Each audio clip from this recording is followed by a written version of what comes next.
vocês. Muito bom mesmo. Bom, eu já estive aqui ministrando sobre alguns temas e hoje eu quero falar de algo que Deus colocou no meu coração agora, esses dias, há pouco tempo. Eu creio na palavra de Deus como uma palavra de tratamento para a gente. Você crê assim? Eu creio como uma palavra de tratamento. Jesus, ele fez tudo o que ele precisava fazer por nós. Agora a gente precisa se apossar dessa palavra e fazê-la fazer efeito na nossa vida. Amém? A palavra já foi liberada, ela já está aqui. E o que eu acho assim fantástico, que além de Jesus nos dar a salvação, nos ensinar o caminho para a eternidade, ele também nos ensina a viver com excelência aqui. Não é? Ele nos traz cura, transformação, mudança de vida. E hoje, nessa noite, eu quero propor para você uma grande mudança. Você concorda comigo? Mudar um negócio assim que a gente resiste um pouco. Nossa mente resiste à mudança. Mas quando o Espírito Santo de Deus está com a gente, aí ele conduz essa mudança e por mais difícil que ela seja da gente alcançar, o Espírito nos leva e nos traz motivação para realizar essa mudança. A mudança que eu vou propor hoje é uma mudança difícil, mas é o Espírito Santo de Deus que vai trabalhar junto. A gente só vai concordar com ele para que ele trabalhe em nós. Amém? Muito bem. Eu me pego sempre, procuro refletir sempre da palavra que Deus falou para Josué. Medita nesse livro de noite, faça tudo conforme está escrito, para que vá bem, para que tudo dê certo. Não é isso? Quando, às vezes as pessoas que estão conhecendo o Evangelho, ou ouvem falar, né, do cristianismo, imagina assim, eu não quero esse Deus não. Eu falei isso muitas vezes antes de me converter. Eu falava assim, eu vou me converter quando eu estiver velhinha, porque eu vou aproveitar a vida primeiro, certo? E as pessoas não entendem que não tem vida para ser aproveitada fora de Deus. Não existe vida para ser aproveitada, certo? O aproveitamento da vida está exatamente aqui, em viver segundo a vontade de Deus.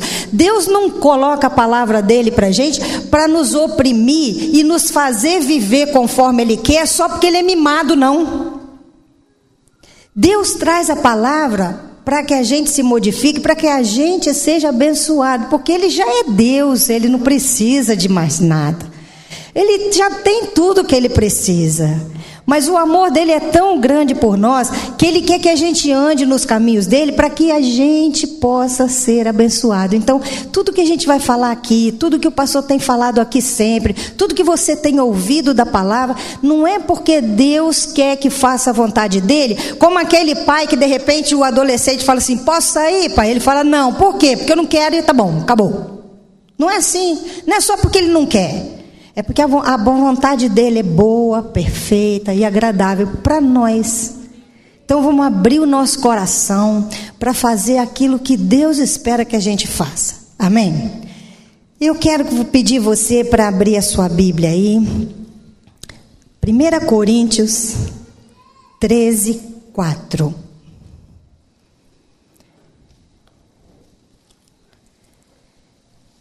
Primeira Coríntios 13, 4.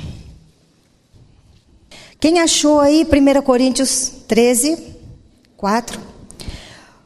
O amor é paciente e bondoso.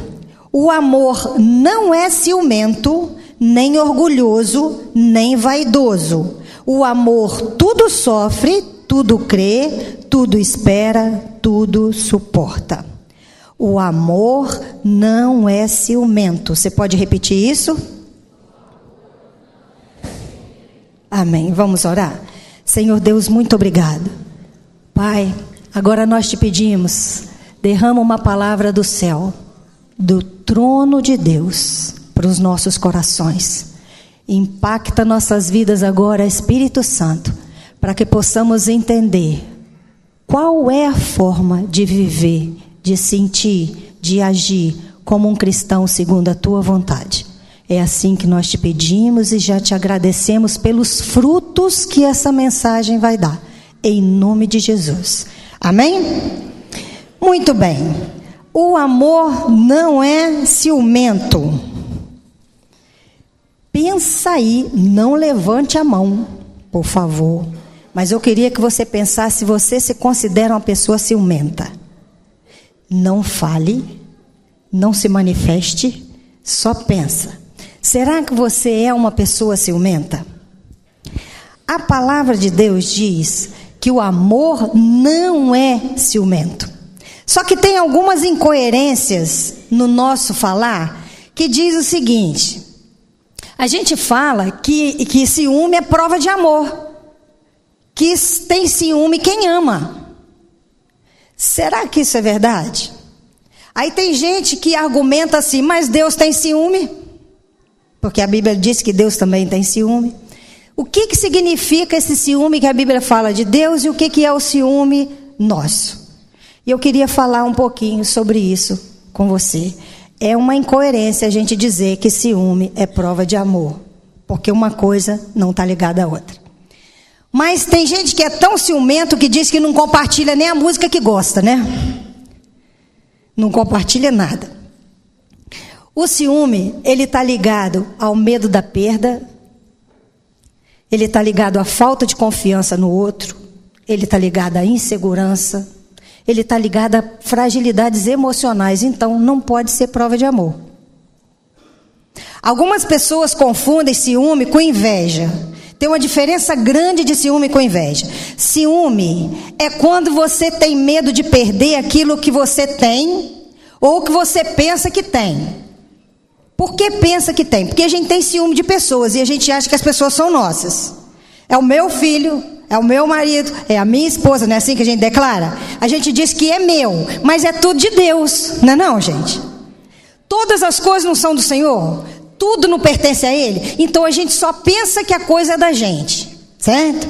Mas o que é, qual a diferença do ciúme para a inveja? No ciúme, você tem medo de perder uma coisa que você acredita que é sua. Algo ou alguém. Na inveja, você fica rancoroso, ressentido, porque outra pessoa possui uma coisa que você não possui. Então é assim. No ciúme, você tem medo de perder o que é seu. Na inveja, você quer que o outro perca o que é dele, só porque você não tem. Quem entendeu? A inveja, você não admite que o outro tenha algo que você não tem, porque isso gera em você insegurança. Você se sente inseguro, você se sente inferiorizado, porque alguém tem algo que você não tem. Então você quer que o outro perca. O seu objetivo não é ter aquilo, não. O seu objetivo é que o outro não tenha aquilo. Se o outro não tiver, está tudo bem. Ninguém tem, não faz diferença. Certo? Aí a gente pensa assim: nossa, meu amigo comprou um carro, eu queria um carro daquele, eu queria tanto, né, uma roupa bonita igual aquela, uma casa igual aquela, será que eu tenho inveja? Não, a gente pode ter vontade de ter uma coisa que o outro tem. Não é interessante, não é bonito? Você não pode reconhecer algo de bom na vida do outro e querer aquilo para você? Eu quero ser tão bem sucedida como o outro é. Eu quero, o seu pastor falou aqui, quando eu crescer eu quero ser igual ao meu amigo ali. Qual o problema disso? A gente olha no outro uma coisa boa e aquilo serve de referência para nos dar motivação para crescer e ter também. É bênção. Amém? Na inveja, você não busca ter o que o outro tem. Você quer que o outro não tenha. Certo? Esse é um sentimento pernicioso que faz parte da condição humana. Não adianta a gente ficar pensando assim: nossa, isso aqui é para o ímpio que está lá fora, não é para a gente aqui não. Ou é para nós aqui. É para nós aqui, certo? Porque mesmo no meio do povo de Deus, há muita inveja. Me lembro de um grupo de músicos lá do Rio, que eles foram para uma cidadezinha na Europa, louvar numa igreja. E foi uma decepção. Porque eles fizeram um movimento enorme, a igreja fez um investimento enorme, convidou várias outras igrejas e ninguém foi, só a igrejinha deles, que era uma igrejinha pequena. Por quê? Porque as outras disseram assim: levantar a bola do outro. Entendeu? É aquela coisa, o outro vai ter um sucesso que eu não tenho, eu vou lá para valorizar o trabalho de uma outra pessoa, para ele ter uma coisa que não está acontecendo comigo, então ninguém apoiou. Então, mesmo no nosso meio, a gente não pode imaginar que essa palavra não é para nós, ela é para mim, ela é para você, porque em algum momento da vida a gente sente coisas que não combinam com aquilo que Deus quer, mas isso é a nossa condição humana. E Deus quer tratar da gente. Deus é um Deus amoroso, Ele não quer apontar o dedo no nariz e falar, e brigar, e dizer pra gente que Ele não nos aceita. Não, Ele aceita a gente do jeito que a gente quer, mas Ele quer tratar de nós pra gente ser melhor. Não é assim?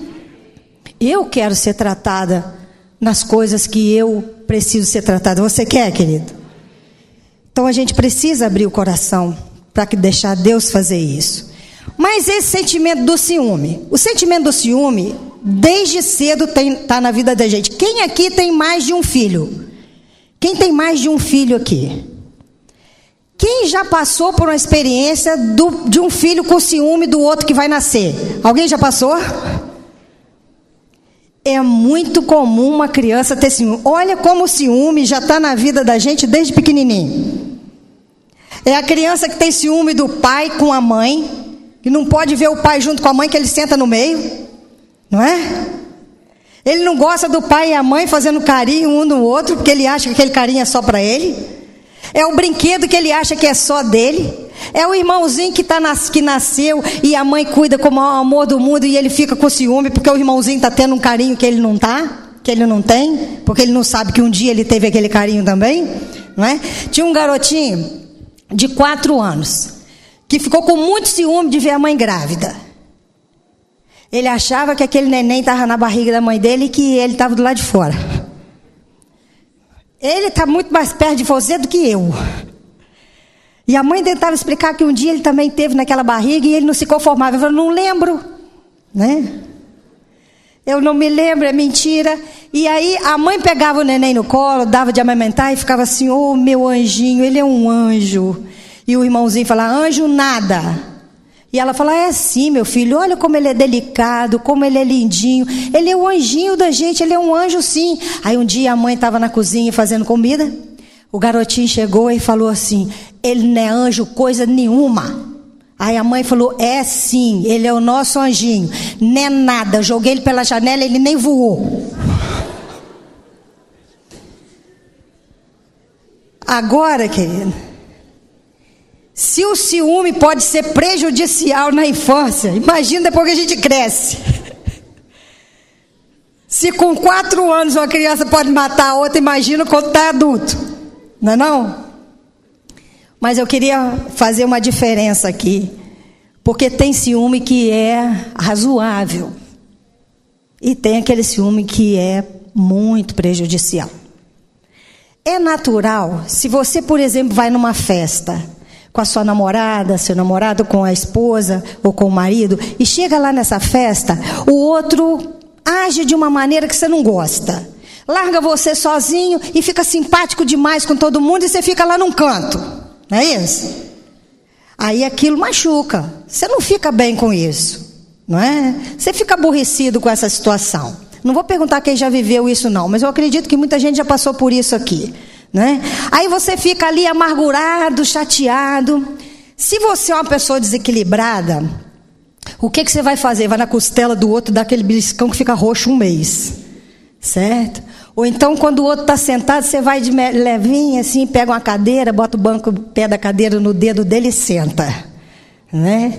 Você faz qualquer negócio para machucar o outro pelo que ele está fazendo. Se você é uma pessoa equilibrada, você vai esperar passar. Quando você chegar em casa, você fala assim, meu amor, olha só, eu me senti muito mal com aquela situação. Você não aponta o dedo para o outro primeiro. Você fez isso, você fez aquilo. Não, comece com o seu sentimento. Olha, eu não me senti à vontade naquela festa. Eu me senti muito mal com isso, aquilo.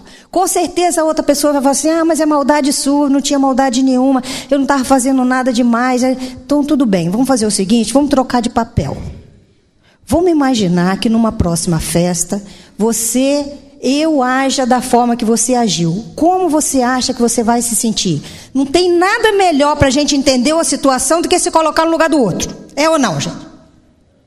pede o outro para se colocar no seu lugar. Aí ele vai saber se aquilo ali, mesmo que não tenha maldade, se não incomoda. Tem coisa que pode não ter maldade, querido, mas incomoda você.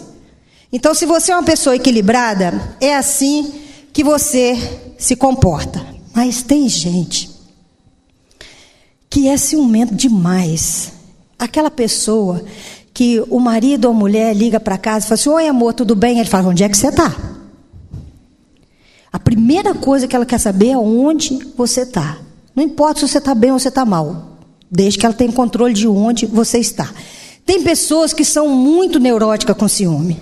Ela tem uma necessidade muito grande de ter controle do outro, de saber tudo o que está acontecendo. São pessoas estressadas, que ela o tempo todo está preocupada com aquilo. Aí se o outro deixa o celular ali, querido, e sai, já era.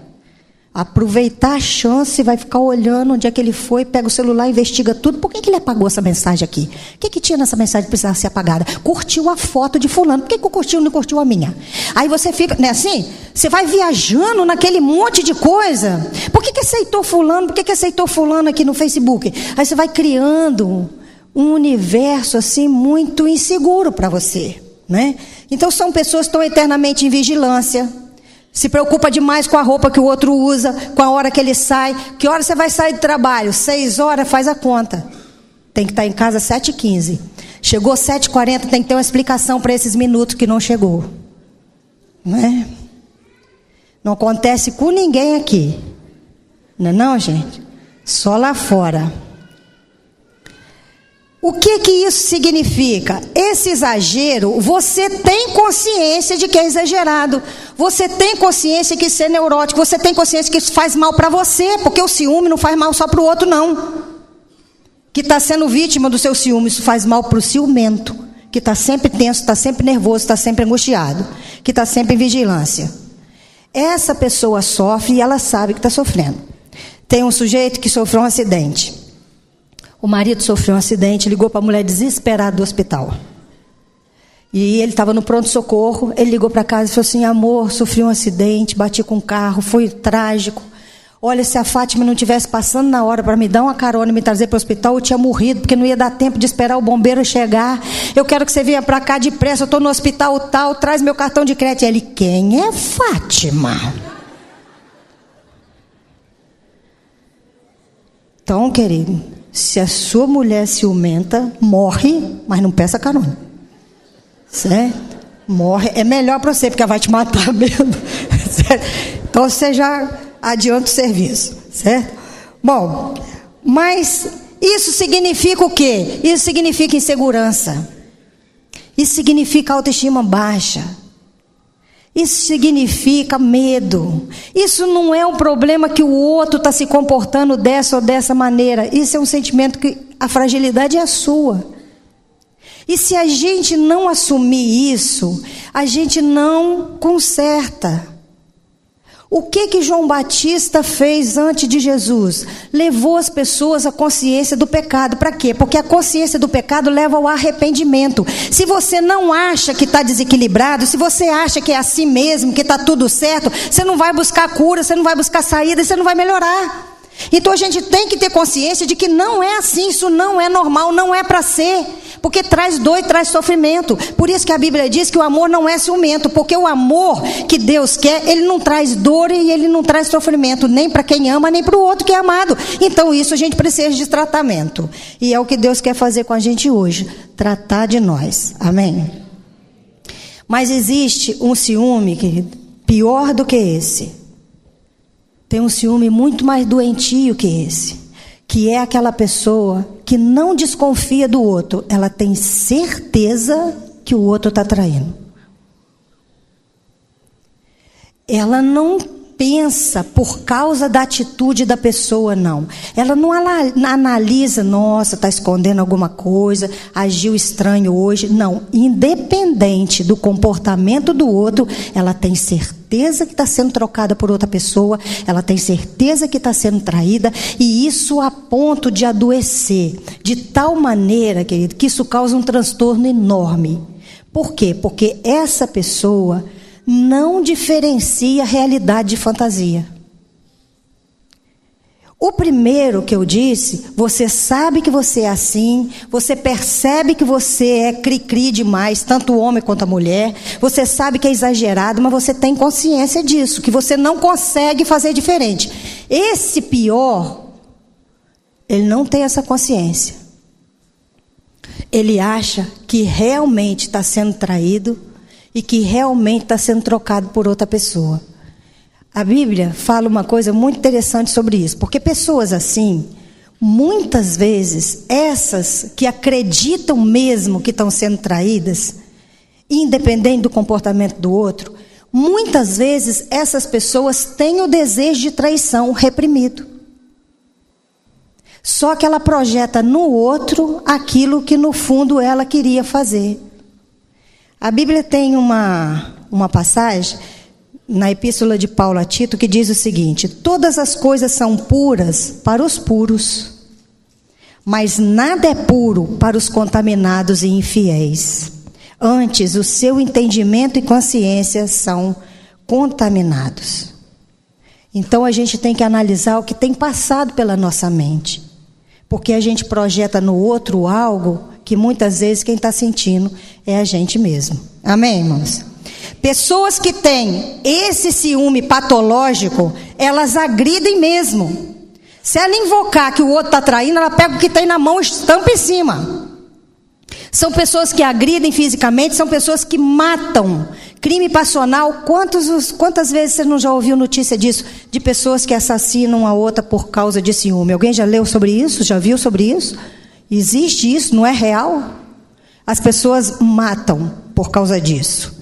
Agora, o que o livro de Gálatas diz a respeito do ciúme? Eu quero ler aqui para você, se você quiser abrir aí também.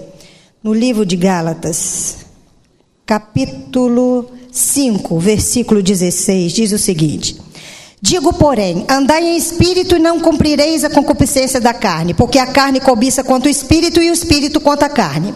Esses opõem-se um ao outro para que não façais as coisas que quereis.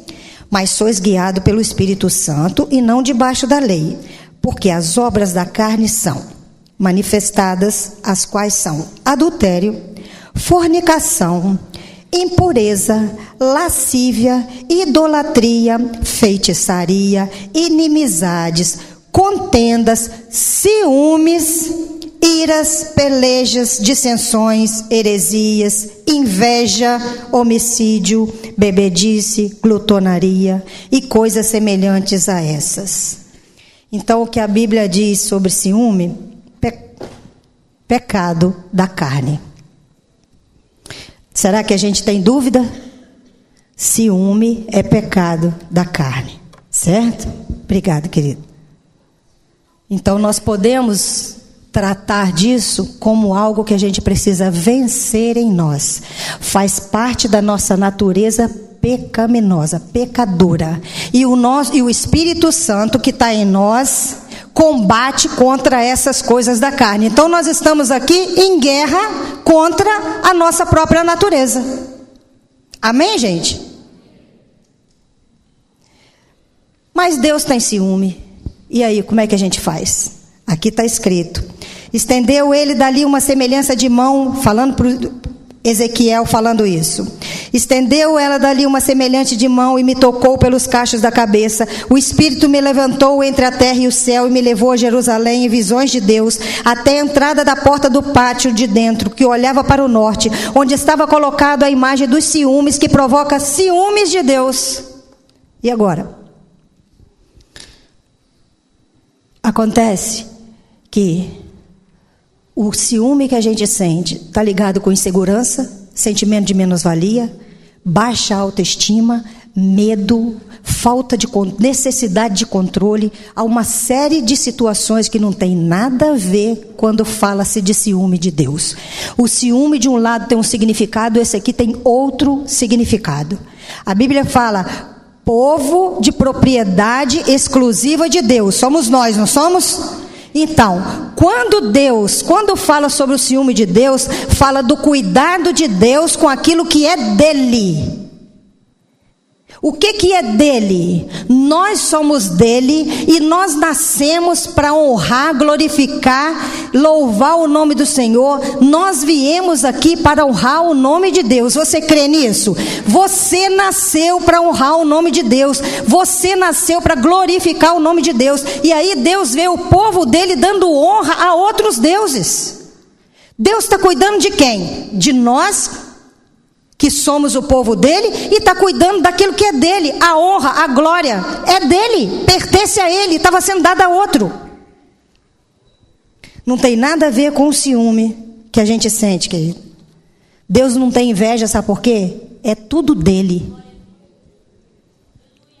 Ele não tem inveja, é tudo dele. Deus não tem medo de perder nada, querido, porque Ele tem poder para tudo. Ele dá e toma a hora que Ele quiser. Ele cria a vida e Ele destrói a hora que Ele quiser. Ele diz haja e tudo acontece. Deus não tem medo de perder nada, está tudo na mão dEle. Deus não se sente ameaçado com coisa nenhuma. Ele controla todas as coisas. Está entendendo como que não tem nada a ver a questão de ciúme nosso e ciúme de Deus? Na essência, não tem nada a ver uma coisa com a outra. Agora, o que a gente faz com essa questão que nós sentimos? Vamos pensar um pouquinho na incoerência disso? Da questão de sentir ciúme. Deixa eu falar com você aqui uma coisa. Eu gosto muito de melancia. Principalmente aquela melancia bem suculenta, vermelhinha. Só que me dá uma preguiça muito grande de chupar melancia às vezes, porque tem que tirar aquele monte de carocinho, sabe? Aí me dá um pouco de preguiça de chupar melancia. Mas eu gosto demais de melancia. Eu quero falar para você sobre a melancia, mas eu quero te pedir uma coisa. Não imagine uma melancia, tudo bem? Pode ser? Quantos aqui viu uma melancia enquanto eu estava descrevendo ela? Levanta. Você viu? Adianta eu dizer para você não pensar numa coisa que eu estou falando? Se eu não quero que você pense numa coisa, eu não posso falar, porque se eu falar, querido, você vai pensar, não é assim? Pois é, pessoa ciumenta está o tempo todo falando de traição. Olha a incoerência disso. Se aquela outra pessoa, tanto o marido quanto a esposa, nunca passou pela cabeça dele traição, você está botando na cabeça dele todo dia. Todo dia você está falando disso. Como é que a pessoa pode não pensar nisso? Aí é o cara que fala assim: eu não gosto daquele que você fica conversando com aquele amigo seu lá do trabalho não, tá? Aquele cara sarado, bonitão, alto, cabelo moreno, olho verde. Querido, você nunca olhou para o cara dessa forma. O seu marido está fazendo você olhar.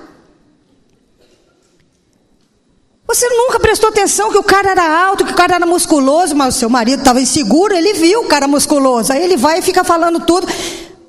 Não tem como segurar a mente você não pensar, certo? Você não faz porque você tem compromisso com Deus. Mas por que a gente dificulta a vida do outro desse jeito? Aí a mulher: olha, eu não gosto daquela bonitona lá do teu trabalho não, tá?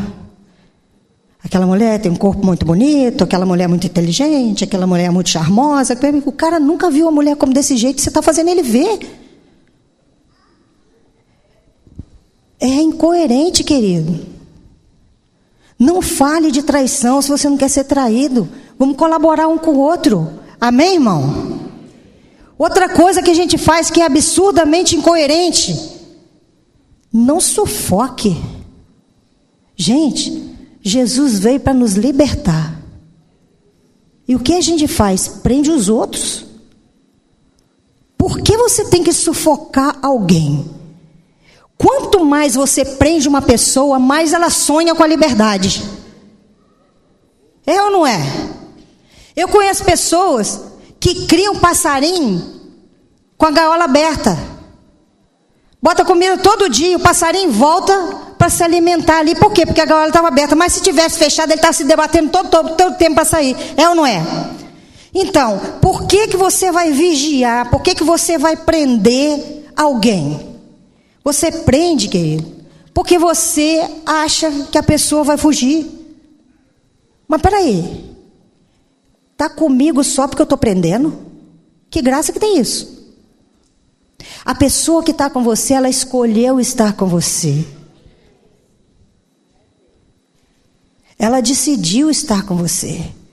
Se você faz do outro, da sua casa, uma prisão domiciliar, querido, isso é coisa para político malandro, certo? E rico. Prisão domiciliar não é coisa para político rico? Eles que podem fixar. O lar da gente não pode ser uma prisão domiciliar. Então, para de sufocar, senão o outro sonha com a liberdade. Jesus nos libertou, a gente precisa cuidar das pessoas. Cuidar é uma coisa. Eu não estou falando para você falar com seu marido, com a tua esposa. Vai para onde você quiser. Você fica livre. Já que é assim, então faça o que você quiser da vida. Não, querida. A gente cuida. Certo? Você cuida do outro. Não sufoca a outra pessoa. O problema é que, na verdade, a gente quer as pessoas perto da gente, mas a gente não sabe cuidar. Quantos pais têm ciúme dos filhos? Não quer que o filho saia, não quer que ele tenha amigos, não quer que vá para casa do coleguinha, mas o filho está em casa, quer jogar videogame, e o pai fala assim, não, odeio esse negócio. Você pode não gostar de videogame, querido, mas você não gosta do seu filho? Então aprende a jogar videogame, joga com ele vai querer ficar com você ali para jogar videogame com você. Não existe esse negócio de quando a gente tem família, a gente agora tem só o gosto da gente, não. Quando a gente tem família, a gente tem que gostar. Aí a sua filha adolescente gosta de umas músicas muito doidas. Você fala, Deus me livre de ouvir isso. Ouve, querida, ora, Senhor, Espírito Santo, bota um filtro aqui, não deixa nada entrar, em nome de Jesus. Mas deixa eu ouvir, pelo menos, para eu ficar perto dela, para ter companhia de alguma coisa. Marido e mulher, mesma coisa. Eu tenho um amigo que ele é muito grande, é muito altão. E um dia ele virou para mim e falou assim, eu vou entrar numa academia para aprender dança espanhola. Eu fiquei imaginando aquele homem de quase 2 metros de altura com castanhola fazendo assim. Eu falei, cara, isso não combina com você, pelo amor de Deus, você não tem um outro tipo de coisa para fazer, não. Ele falou assim, não, minha mulher ama isso aí, minha filha, ela dança isso, então eu tenho que fazer alguma coisa que a mulher faz, porque eu preciso fazer alguma coisa junto com ela, entendeu? Tem coisas que não é para você não tem que prender o outro, você tem que se conectar com o outro. Se você encontra alguma coisa que o seu marido, a sua esposa, os seus filhos fazem em comum, querida, as pessoas se conectam. Eu vi uma reportagem de uma moça que quando ela casou, o marido amava futebol. Aí no início do casamento, domingo, ela achava que ela ia, quando tinha jogo importante, ela ficava decepcionada porque o marido levava os amigos para lá. Ela falava, poxa, a gente casou agora, eu pensei que ele ia querer ficar comigo, ele fica esse monte de homem dentro de casa assistindo futebol. Aí ela ficou chateada, porque não adiantava, o marido gostava mesmo. Ela começou a sentar na sala e falou assim, eu vou participar também. E sentava, aí ele ouvia falar pênalti, né? Falta, como é que chama aquele negócio? Impedimento. Aí ela decorava essas palavras, aí ela, impedimento! Essa foi falta. Esse foi pênalti, tudo na hora errada, gente. O marido começou a ficar aborrecido, os colegas começaram a ficar aborrecidos, e eles ficavam olhando para ela, ela vibrava com o gol do adversário. A mulher ficava tão desesperada para participar que ela só fez besteira. Aí o cara ficava olhando assim, eles ficavam aborrecidos que ela atrapalhava o jogo. O que ela fez? Ela falou, eles estão pensando que eu sou burra? Eles aprenderam, eu vou aprender também. Foi para a internet, pesquisou, aprendeu o que era falta, o que era pênalti, o que era isso. Ela estudou futebol de uma tal maneira que depois ela voltou para a sala e começou a assistir futebol de novo. Quando eles falavam impedimento, eu falei assim, não é não. Não é não por causa disso, daquilo. O marido olhou assim e falou, quem é essa aí? Trocaram a minha mulher, certo? Ela falou assim, não é isso por causa disso daqui. Impedimento é se tivesse assim. Aí o marido começou a diminuir o número de amigos dentro de casa e falou assim, amor, vamos assistir o jogo comigo? Sério? Aí quando tinha jogo no como é que chama lá? No estádio, era ela que ia pro jogo com ele. Ela falou assim, não amor, vamos comigo. Você não vai chamar fulano? Não, ele não entende nada de futebol, não, vamos comigo você. Cria um elo. Entendeu? Então, por que você vai gastar sua energia para ficar prendendo uma pessoa? Crie uma conexão com essa pessoa. Amém, gente? A gente está junto um com o outro para fazer isso. Outra coisa que é incoerente, querido, é a gente colocar pessoas no centro da nossa vida. Só Deus ocupa esse lugar. Só Deus pode ocupar esse lugar. Ninguém mais pode ficar no centro da nossa vida, sabe por quê? Porque o centro da nossa vida é um lugar grande demais, e só Deus pode ocupar esse lugar. Ninguém tem competência para fazer uma pessoa feliz, só Jesus tem. E às vezes a gente casa na expectativa: eu vou casar porque eu quero um marido que meu pai não foi.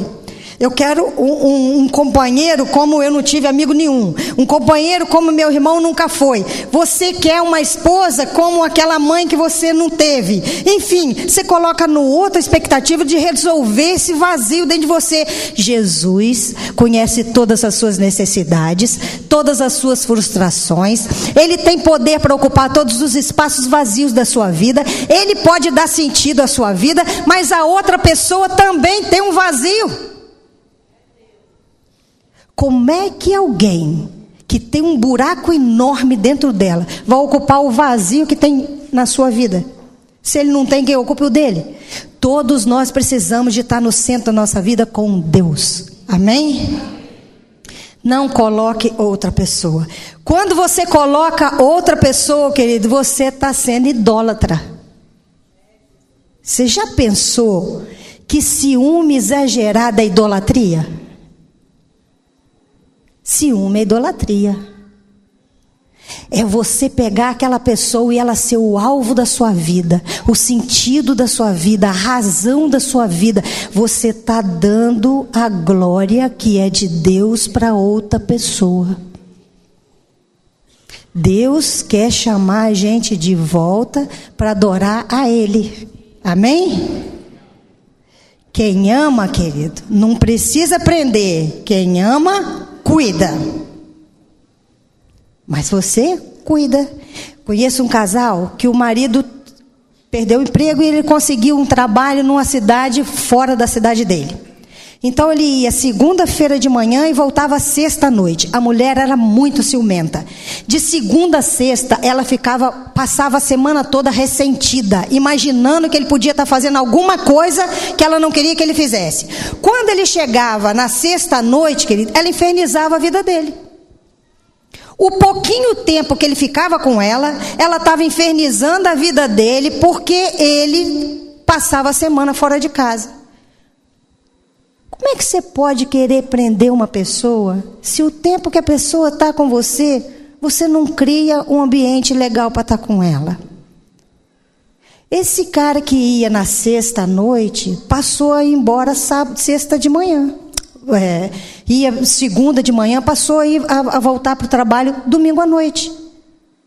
Em vez de voltar para casa sexta à noite, ele voltava só no sábado de manhã, e encurtando o tempo para ficar em casa, porque não dava vontade de ficar em casa.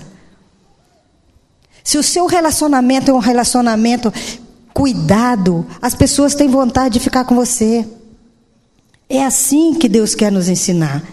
Agora, ame essa pessoa que Deus escolheu para você. Não ame o ideal de pessoa que você fez. Sabe por quê?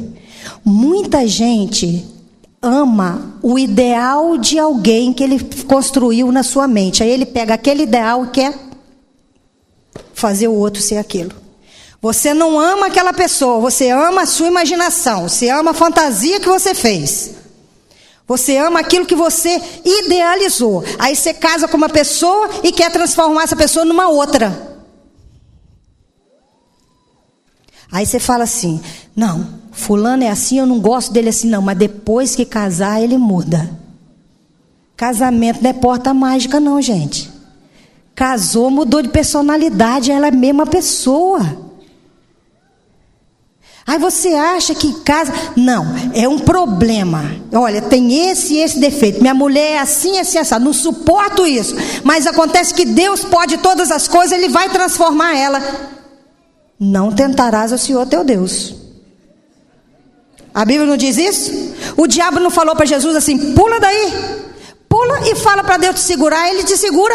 E Ele falou: não tentarás o Senhor teu Deus. Aí você casa com um problema e fala assim: Deus resolve depois. Está tentando Deus. Por que você vai casar? Mas por que a gente faz isso? Você fica cego completamente para as dificuldades que você não aceita numa outra pessoa. Você não quer ouvir aqueles defeitos, porque você quer casar com aquela pessoa. Por que você não vê os defeitos, não negocia isso e quer casar com aquela pessoa? Porque é o último biscoitinho do último pacote. É ou não é, gente? Você fica pensando que é o último biscoitinho do pacote.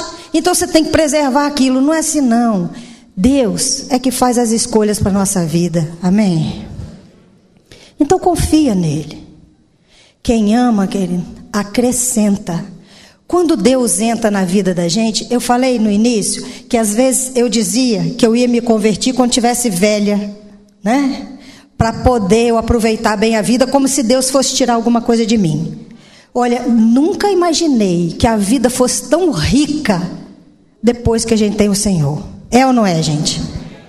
Deus entra não é para tirar nada. Deus entra para acrescentar na nossa vida. Quem ama entra na nossa vida para acrescentar. Só que pessoa ciumenta entra na vida para tirar do outro. Ele tira a alegria, porque o outro é muito extrovertido. Ah, não. Minha mulher é muito extrovertida, depois que casar ela vai mudar. Aí o seu marido tem um monte de amigos. Ah, deixa ele casar para ver que eu vou tirar um por um desses amigos. Aí você casa para tirar do outro aquilo que o outro tem. Você tira a alegria, você tira o estilo da pessoa, você tira os sonhos da pessoa, porque eu conheci pessoas que tinham um sonho de estudar, tinham um sonho de trabalhar, tinham um sonho de crescer, e se casou, e o outro foi podando tudo. Não é esse o amor que Deus ensina pra gente. O amor que Deus ensina, ele faz a pessoa crescer. Eu conheço um casal que a mulher era muito traumatizada por causa das críticas do pai. E ela nunca acreditou que ela podia estudar. Nunca acreditou que ela podia ser um profissional. Ela casou com um cara que disse: você pode, e eu vou te ajudar, e você vai crescer, e eu vou provar para você que Deus tem algo maravilhoso para a sua vida, e que a palavra do teu pai não vai prevalecer, não. Vai prevalecer a palavra daquele Deus que sonha coisas muito grandes para você. Ele fez ela estudar e hoje ela é uma brilhante profissional. Isso é amor. Mas eu também conheço casais, querido, que o outro tinha uns sonhos enormes. E o marido ou a mulher foi podando, até transformar aquela pessoa numa pessoa amarga, uma pessoa triste, uma pessoa pacata, fechada. Aí você diz que ama aquela pessoa. Não, gente, isso não é atitude de amor, não. Isso é preocupação que você tem com você mesmo, que você não quer se sentir ameaçado pela vida do outro. Mas não é amor pelo outro. Você transformou o outro numa pessoa triste, amarga, e tirou dela todas as coisas que ela ama. Quem concorda comigo aqui, levanta a mão. Por isso que a Bíblia diz que o amor não é ciumento. Porque o amor traz coisas para a vida um do outro. Não faz um tirar do outro. Olha, eu conheço pessoas que elas dizem assim, tanto mulheres quanto homens. Mulheres que dizem assim: quando eu estou sozinha, eu sou uma pessoa. Quando eu estou com meu marido, eu sou outra. Quando eu estou sozinho, eu sou uma pessoa. Quando eu estou com a minha mulher, eu sou outra. Eu sou outro. Por quê? Porque o outro poda, não deixa você ser a pessoa que você é. Sabe o que faz o amor perdurar? Uma das coisas que faz com que o amor dure muito na vida da gente. Presta atenção numa coisa. A gente acha que ama outras pessoas pelo que a outra pessoa é. Você até pode amar alguém pelo que o outro é, mas o amor só dura quando aquela outra pessoa faz você gostar mais de você mesmo. Quem entendeu isso? Isso faz o amor durar. Quando você começa a se sentir mal, quando aquela outra pessoa começa a deixar você insegura, quando você começa a se sentir uma idiota, quando você começa a se sentir uma pessoa incapaz, quando você começa a se sentir uma pessoa tão cheia de defeito, porque o outro faz você ver todas as coisas ruins, ou até coisas que Ele está colocando na sua vida, quando isso acontece, não tem como você manter o amor por essa pessoa, porque ela te faz mal. Ela faz você odiar você mesmo. Como amar alguém assim? Eu sei que isso é forte. Mas acontece que Deus está com pressa. Ele quer voltar aqui e encontrar o povo dele preparado. E enquanto Deus estiver falando coisas fortes para a gente, significa que Ele está falando assim: eu aposto nesse povo, hein? Eu estou apostando nesse povo aí, hein? Fala, porque esse povo é meu. E aquele povo que Deus, Jesus falando, aquele povo que Deus me entregou, eu não vou perder nenhum deles. É por isso que às vezes Jesus fala coisa que dá aquela pancada na gente. Ele não está querendo maltratar a gente, não. Ele está dizendo: não foi assim que eu te fiz. Eu te fiz uma pessoa melhor e eu quero que você descubra essa pessoa brilhante que está aí dentro de você, que eu coloquei. O mundo tirou, os traumas abafaram, mas acontece que eu vou restaurar, eu vou curar, eu vou limpar o terreno e vai florescer a melhor pessoa que você já imaginou conhecer. Essa é a pessoa. Então, quer que o seu marido e a sua esposa te ame muito, para sempre. Faça ela se sentir bem com ela mesma quando está perto de você. Amém, gente? Por isso que às vezes a gente... Quantos aqui estão namorando? Quantos aqui são solteiros? Quantos solteiros tem aqui? Todo mundo casou. Vou falar com as outras igrejas para vir para cá, porque aqui é um lugar que se casa. Não tem solteiro aqui não? Está todo mundo casado aqui? Tem solteiro? Beleza. Porque eu conheço um monte de igreja aí que está todo mundo solteiro, viu, pastor? Estou pedindo, pelo amor de Deus, para eu mandar um casamento, vou mandar para cá. Porque aqui o senhor ora, abençoa, todo mundo casa. Tá certo? Muito bem. Você que está namorando, aproveita o tempo que você está namorando para conhecer essa pessoa que vai viver com você para o resto da sua vida. Certo?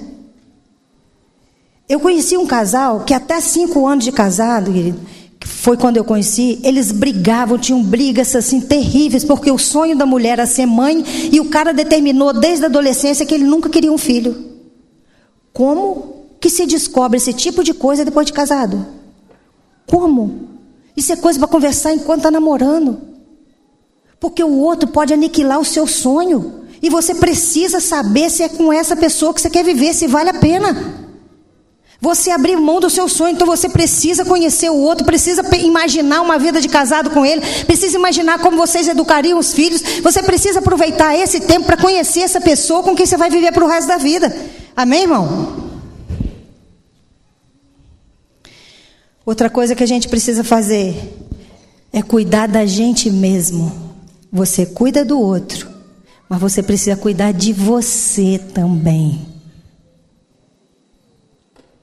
Quantos homens têm ciúme da mulher porque ela trabalha num monte de lugar, onde tem um monte de cara malhado? Ô irmão, vai malhar você então. Por que você quer exterminar tudo quanto é homem malhado? Vai você para a academia, malha, fica mais legal, não é não? A mulher, se ela pudesse, ela matava tudo quanto é mulher bonita que tem no mundo. Deixava só as feias, que aí não ameaçava ela. Vai ficar bonita, irmã. Para que você vai matar as feias, as bonitas todas? Vai você ficar bonita. Vai tratar do teu cabelo, vai tratar da pele, vai fazer... Ah, Elizabeth, eu tive uma que falou assim, eu também queria muito tratar da minha pele. Mas eu não tenho dinheiro. Eu falei, irmã, tem um negócio barato. Vou dar uma dica aqui para você. Fazer esfoliação é um negócio que deixa a pele bonita. As mulheres sabem disso? Pois é, mas tem uns cremes que é caro pra caramba, né? Vou te ensinar um que é carérrimo, que eu faço. Pego o pó de café, mistura um bocadinho de mel, faz esfoliação. Pronto. Só não cuida quem não quer. Tá entendendo? Só não cuida quem não quer, querido. Não precisa ter dinheiro, não. Você precisa ter prioridade. Tá vendo como é que até o pó de café, depois de usado, ainda vale alguma coisa? não é? Então, a gente precisa cuidar da gente. Olha, você é digno de ser amado. Você, mulher, é digna de ser amada. Então não fique preocupada com concorrência. Não fique preocupada que alguém vai ser melhor que você. Não fique preocupada que o outro vai encontrar alguém melhor do que você. Se sinta a melhor pessoa do mundo. Você é digna de ser amado porque Jesus morreu por você e por mim. Nós todos somos importantes. Acredita nisso e você vai acreditar que a outra pessoa está com você porque quer. Dizem que caçar borboleta é um negócio difícil. Eu não sei, eu nunca cacei borboleta. Mas dizem que caçar borboleta dá um trabalho danado. Mas se você cuidar do jardim, a borboleta vem espontaneamente. Amém, querido? Cuida de você como um jardim bem regado pelo Espírito Santo de Deus. E o outro vai querer estar exatamente com você. Amém? Faça o seu melhor, como esposa, como marido, como pais. Faça como se estivesse fazendo para Deus. Cuide do outro como alguém de Deus que foi colocado junto com você. Cuide do teu filho, do teu marido, da sua esposa, como se estivesse fazendo para o Senhor. Ah, ele não merece, Elizabeth, mas o Senhor merece. Amém? E você não está fazendo pelo outro, você está fazendo em obediência a Deus. Faça isso e vai dar tudo certo, querido. Tenha domínio próprio. O teu ciúme é uma coisa que parece que é mais forte que você. O Espírito Santo é mais forte que qualquer outro sentimento humano. Jesus não está falando para a gente dar conta dessa história sozinho, não. Ele está dizendo: vinde a mim que estão cansados e oprimidos, eu vos aliviarei. O Espírito Santo está dizendo para você: eu vou te ajudar nessa empreitada. Eu vou te ajudar nisso. Ele diz: tenha domínio próprio. Deus falou para Caim: o seu desejo vai estar sobre você, mas contra o seu desejo você pode e deve dominar. Então a gente domina qualquer coisa da carne, porque o Espírito Santo de Deus está conosco para nos ajudar a vencer. Amém? A gente só precisa querer isso. Ciúme está ligado à incredulidade. Ciúme está associado à incredulidade. Quem tem ciúme não acredita em si mesmo. Está sempre achando que tem alguém melhor que ele. Então ele está ligado à falta de fé em você. Ciúme está ligado na falta de fé do outro. Você não acha que aquela pessoa é digna. Porque se você tem ciúme de alguém, você acredita que aquela pessoa pode te trair. Então você não confia na dignidade do outro. Aí tem gente que fala: não, eu confio muito no meu marido, eu confio muito na minha mulher, eu não confio no mundo. Que balela. Certo? Querido, se você é comprometido com o Senhor, se o seu marido e a sua esposa é comprometido com o Senhor, pode o mundo ameaçar o que for, que vocês vão estar firmes na rocha. Eu conheci, quando eu era jovem, agora há pouco, me lembro como se fosse ontem. Eu tinha uma vizinha que era holandesa. E ela falava assim: não entendo por que os brasileiros são ciumentos. Eu falei assim: mas como assim? Na Holanda vocês não têm ciúme? Ela falou assim: por quê? A gente só tem ciúme se a gente não confia no outro. E se eu desconfio de uma pessoa, por que eu vou me relacionar com ela? Não faz sentido isso, gente? Se eu não confio em alguém, vou casar com essa pessoa. Por quê? Por isso que ciúme é falta de confiança. E mais, ela é falta de confiança em Deus. Quantos aqui acreditam que Deus está no seu relacionamento? Levanta a mão. Então ciúme é falta de fé, querido. Porque se Deus escolher a pessoa que está com você, seja filho, pai, marido, esposa, então Ele também vai cuidar. Amém? Você precisa entregar para Deus o seu relacionamento. Aí, eu me lembro de uma história de um missionário. ele foi... Era um casal de médico e eles tinham paixão pela missão com os índios. Estudaram a língua, batalharam muito para poder tomar conta dessa missão e foram para um determinado lugar perto de onde tinha várias aldeiazinhas de índio. Lá eles abriram uma escola, montaram um armazenhozinho, montaram um posto de saúde para dar condições para os índios se aproximarem e eles poderem evangelizar. Eles fizeram esse trabalho por anos. Só que esse homem, esse missionário, ele gostava muito de abacaxi. E ele falava assim, a única coisa que eu sinto falta da minha casa é de comer abacaxi. E aí o que ele fez? Uma plantação de abacaxi. Aí ele fez uma plantação enorme de abacaxi e ele cuidou com a maior paixão daquela plantação.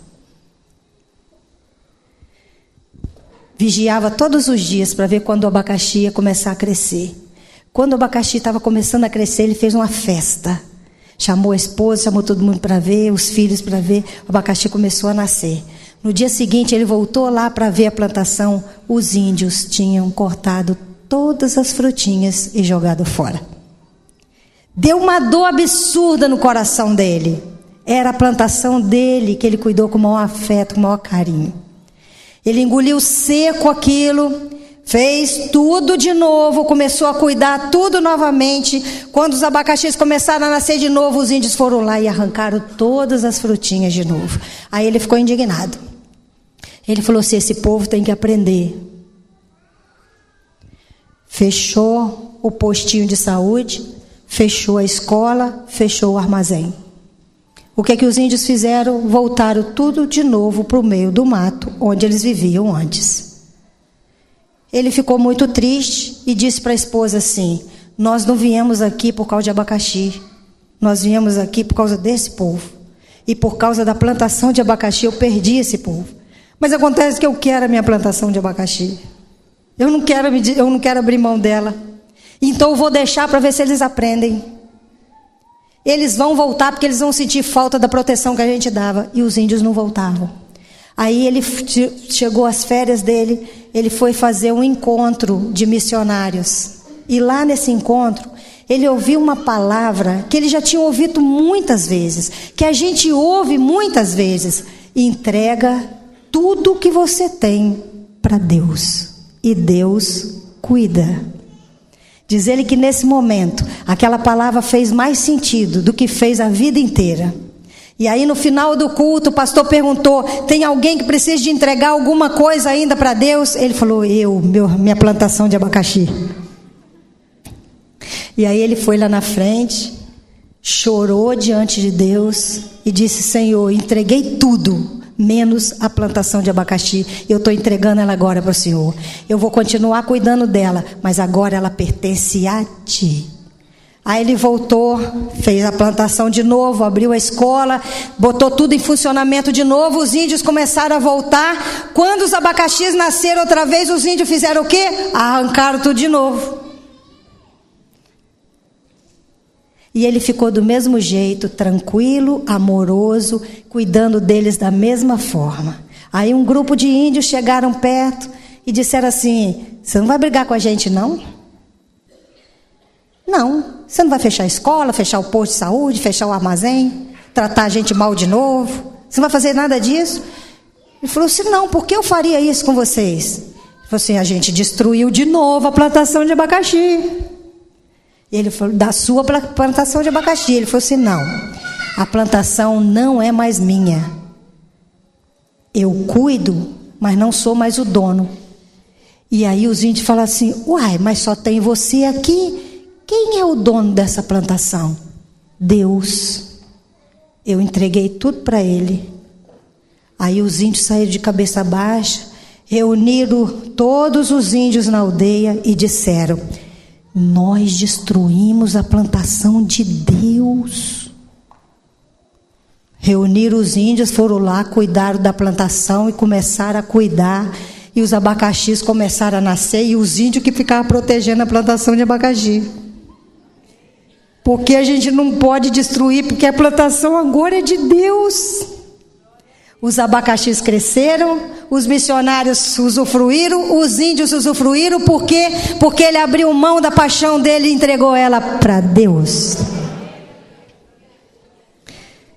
Ame de todo o teu coração, mas entenda que tudo é de Deus.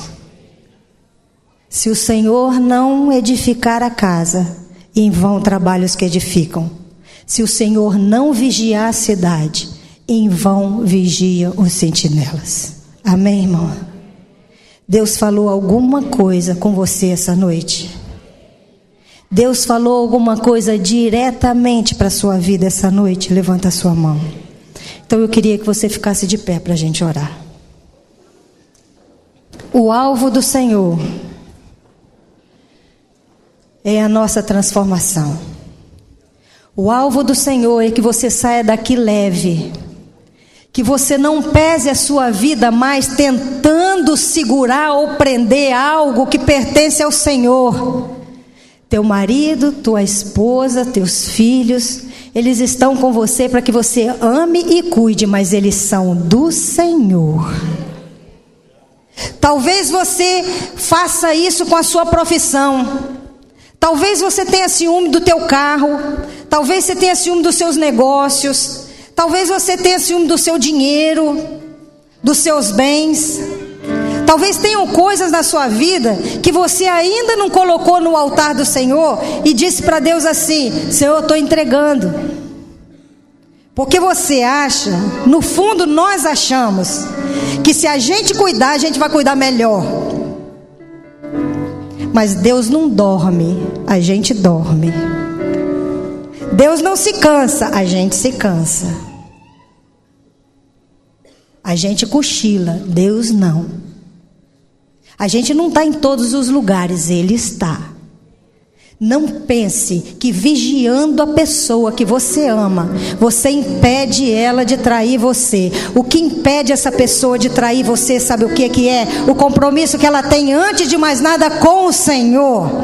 Então ore pela vida dela, para que ela entenda que Deus é o Senhor da vida dela. É isso que você precisa fazer quando cuida de alguém. Ore para que essa pessoa tenha um compromisso com Deus acima do compromisso que tem com você. Porque um dia, querido, você vai magoar essa pessoa. Um dia vocês vão brigar por algum motivo. Um dia vocês vão se decepcionar um com o outro. E se você tiver se o compromisso um do outro for só um com o outro, nesse dia o compromisso vai falhar. Porque você falhou com ela, ela falhou com você. Mas se o compromisso for com o Senhor, não importa. Você vai magoar, você vai decepcionar, você vai frustrar. Mas essa pessoa vai ficar firme ali, porque ela tem um compromisso com Deus acima do compromisso com você. Então a melhor coisa que você pode fazer, querido, é orar para que essa pessoa que você ame tenha Deus como o centro da vida dela e o centro da sua vida. Amém? Talvez você tenha alguma coisa que você ainda não tenha entregue para Deus. Talvez você não consiga entender como lidar com dinheiro ainda dentro da casa de Deus. Talvez você não entenda ainda como cuidar dos seus filhos, mas sem esse peso absurdo, desse temor absurdo de achar que é só diante dos seus olhos que eles vão estar protegidos. Talvez você tenha ciúme do seu marido ou da sua mulher, de qualquer coisa. Alguma coisa na sua vida pode estar tomando o lugar de Deus. E eu quero orar junto com você essa noite. Às vezes a gente quer acreditar que a gente é um cristão perfeito. Aí se eu falar com você assim, quem é que tem alguma coisa que está ocupando o lugar de Deus? A gente vai pensar, eu não tenho. Querido, eu tenho. Eu preciso. E eu tenho certeza que você também precisa. Não vamos nos sentir santos e intocáveis, porque senão a gente não busca cura. A gente só busca cura e transformação quando a gente admite que a gente está mal. E nós viemos aqui hoje porque Deus quer que a gente suba de patamar diante dele, querido. Então vamos abrir o nosso coração para o Senhor. A gente não precisa se mostrar para quem está do lado. Quem está do lado não vai ganhar salvação para você não. Jesus é que ganhou. O nosso compromisso é com Ele, não é com quem está do lado. Então não tenha vergonha de nada, querido. Abra teu coração para o Senhor e fala: Senhor, tudo é teu. E se tem alguma coisa que ainda está prendendo meu coração, conscientemente ou inconscientemente, hoje eu tomo uma decisão: eu quero entregar tudo para Ti. Eu quero entregar 100% da minha vida para Ti. Eu não sei como vou fazer isso, eu não sei como abrir mão dessas coisas, mas eu sei que o Senhor pode entrar no meu coração e fazer todo esse trabalho. Mas eu tenho que tomar a decisão, e a minha decisão é: eu quero. Você quer, querido? Se você quer, eu quero chamar você para vir aqui na frente, porque nós vamos deixar no altar do Senhor todas as coisas que podem, consciente ou inconsciente, estiver tomando o lugar de Deus, vai ficar aqui hoje. Não tenha vergonha de quem está do lado, vai falar: ih, Deus não é o centro da vida dela. Quem está pensando isso, querido, não tem o Deus no centro também não. Mas nós precisamos, porque Jesus está voltando. E quando Ele voltar, Ele quer encontrar você 100% na vontade dEle. Então sai do teu lugar. Talvez hoje você esteja no centro da vontade de Deus, mas talvez amanhã alguma paixão entre na sua vida, de um carro, de uma profissão, de um trabalho, de um dinheiro, alguma coisa você pode colocar no lugar de Deus, e você antecipadamente já está dizendo: Senhor, qualquer coisa nova que entrar na minha vida, eu quero que o Senhor não deixe que ela ocupe o seu lugar na minha história, porque hoje eu quero já entregar antecipadamente tudo que entrar no meu coração, porque o meu coração é terreno teu, o meu coração pertence a Ti, a minha história ela é sua, o Senhor vai escrever a minha história, e eu aceito qualquer coisa que o Senhor escrever para mim. Chega mais para frente, para quem está do lado se sentir bem aqui pertinho.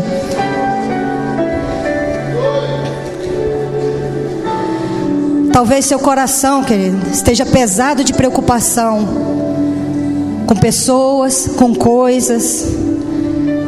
Não pese, entrega, faz o seu melhor e deixa que Deus vai fazer. Baixa a sua cabeça, fecha seus olhos. Senhor Jesus, o teu povo se dispõe a viver segundo a tua vontade. Deus, ser cristão não é ser religioso, não é cumprir compromisso da igreja. Isso faz parte do nosso compromisso com o Senhor, mas isso não é tudo. Ser cristão, Pai, é assumir uma identidade segundo a identidade que o Senhor construiu para nós. Então, a partir de hoje, eu quero entregar aqui no altar do Senhor o que está pesando, tudo que está ocupando o teu lugar, todo o peso, todo o ressentimento, todas as mágoas, até mesmo aquela situação ruim que me aconteceu no passado, Senhor, está ocupando o primeiro lugar na minha vida, porque eu penso nela todos os dias. Eu estou entregando agora, estou entregando a minha família, estou entregando as pessoas que eu amo, e estou pedindo ao Senhor que cada uma delas tenha um compromisso tal com o Senhor, que ela jamais traia a Ti primeiro, porque se ela não te trair, ela jamais vai me trair também.